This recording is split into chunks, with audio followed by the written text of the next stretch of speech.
In this session, we will learn about migration and its types, catadromous and anadromous. You must be very familiar with this term migration. Now, you must have heard and seen people moving from villages to towns and cities. Why do people move? They move in search of food or better opportunities and for better quality of life. So the same thing holds good even in animals also. And of all the animals, the one which is very popular for this term migration is fishes, because they move quite a lot of distance in order to achieve the goal. So in this session, we will learn what migration is all about, what are its types, and which are the species of fishes that exhibit this process of migration and what are its significance. I am Dr. Lata, Assistant Professor in Zoology, Maharani Science College for Women, Bengaluru.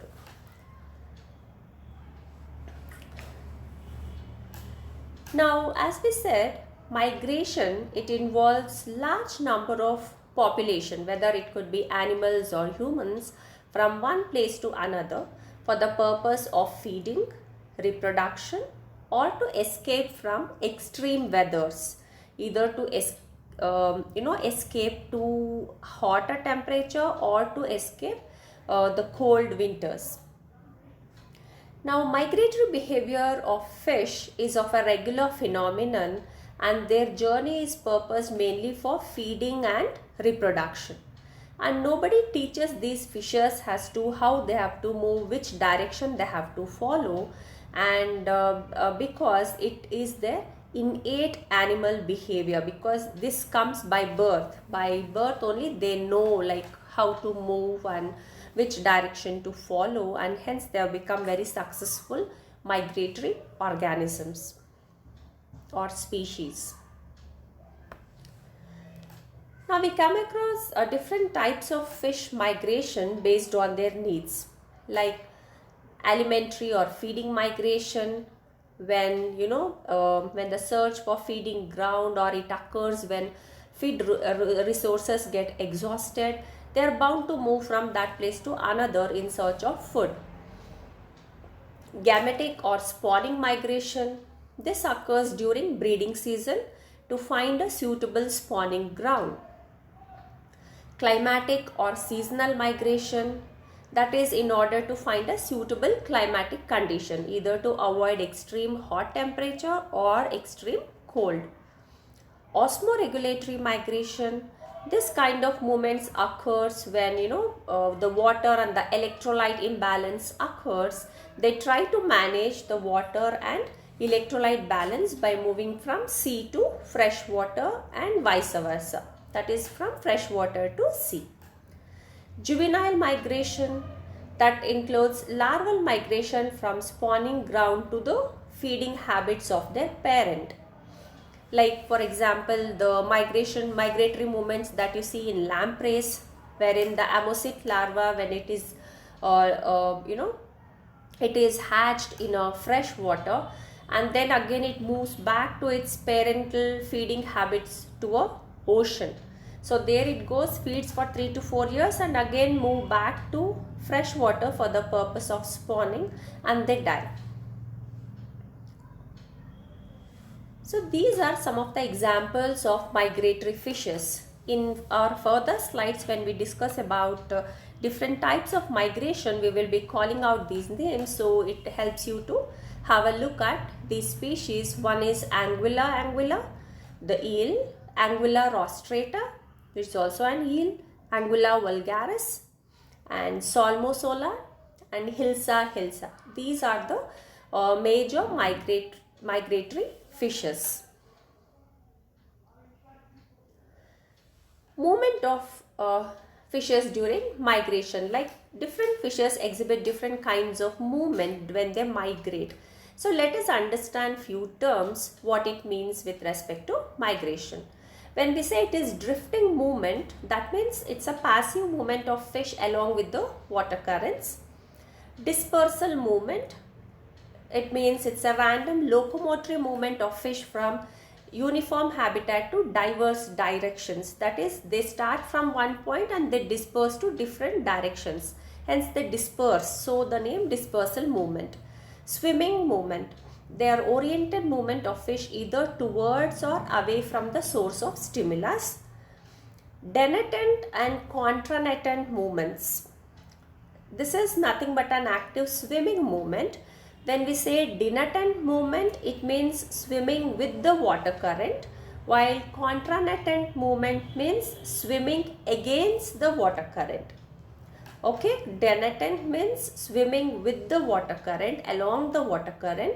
Contranatant movement is swimming against the water current. So remember these terms. Now, for the purpose of what is mentioned in the syllabus, fish migration are classified into these following types. Like, you need to learn about the anadromous and the catadromous migration, which is a part of spawning migration.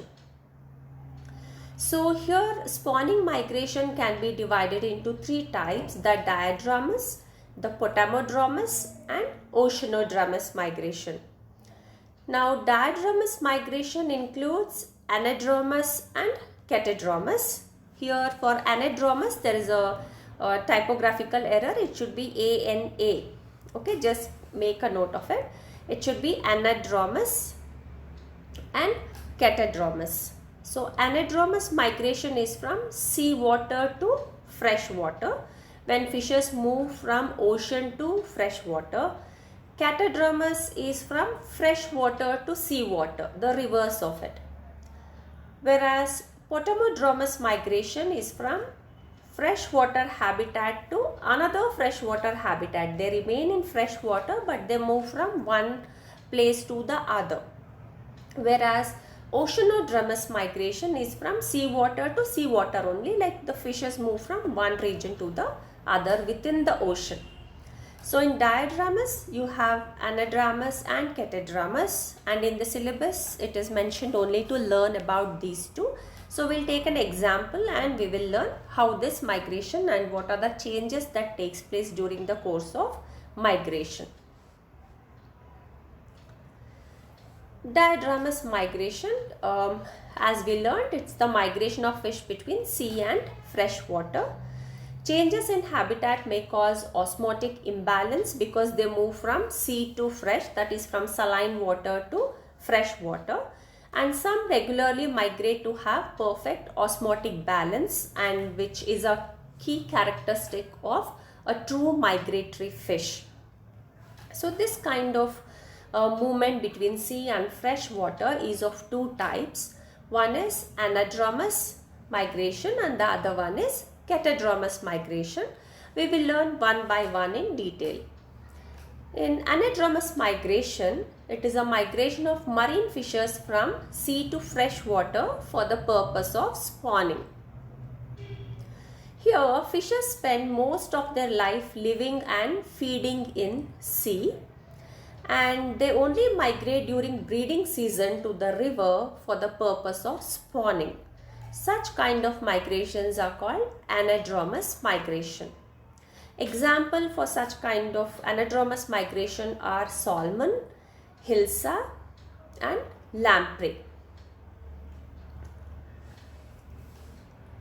So they live and feed in ocean water, that is sea water, and they migrate only to fresh water for the purpose of spawning. Once they spawn, the larval forms again they migrate back to their parental feeding habitat, and hence this keeps on continuing. Salmons, when they migrate for breeding during winter from sea to river. There are some physiological changes that takes place during this migration.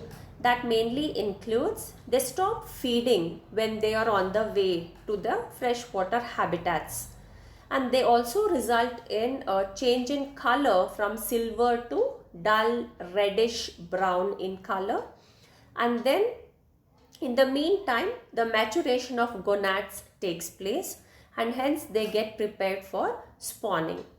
And once they reach the freshwater grounds, they select a suitable spawning ground and they make saucer-like or a nest or a pit in which the female lays eggs and male releases sperms over them.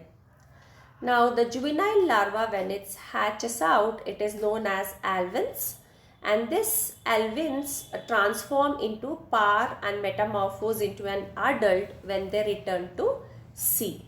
That is how the anadromous migration occur. Here you can see the color change that is happening when it migrates from marine water to fresh water and back. The next type of migration is catadromous migration. Here the migration is from migration of freshwater fishes to from river to sea during breeding season for spawning. Example, eel or the anguilla species. Now both European eel Anguilla or Anguilla vulgaris and the American eel Anguilla rostrata, they migrate from the continental rivers to Sargasso Sea of Bermuda in South Atlantic for spawning, crossing the whole of Atlantic Ocean. Now before and during migration, here they also exhibit some physiological changes which occurs in their bodies. They deposit large amount of fat in their bodies which serve as a reserve food during the journey. The color changes from yellow to metallic silver grey, and the digestive tract shrinks and stops feeding.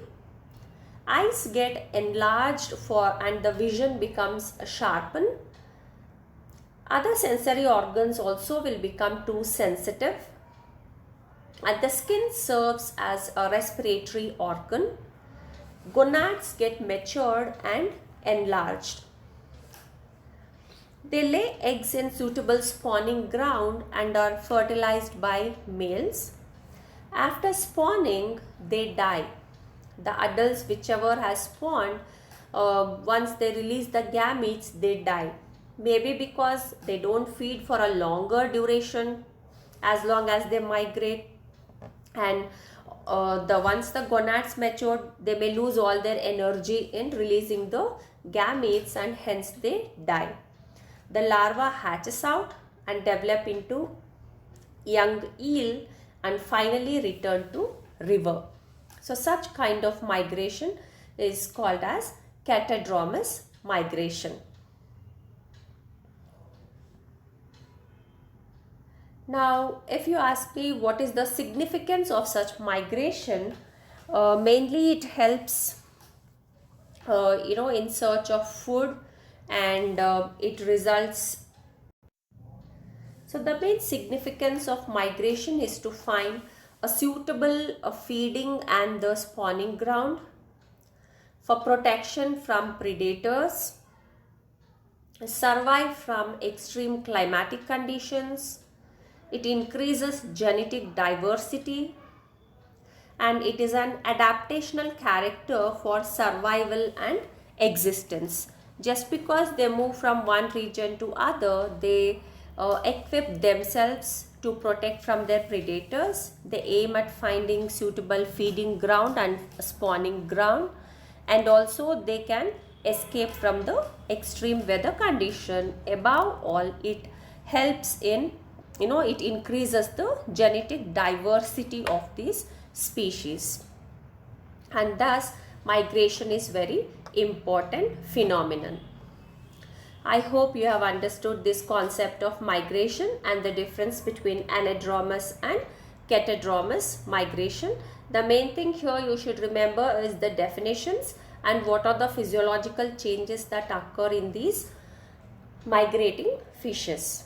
Thanks for listening. These are the references from where the content is taken. Thank you very much for listening.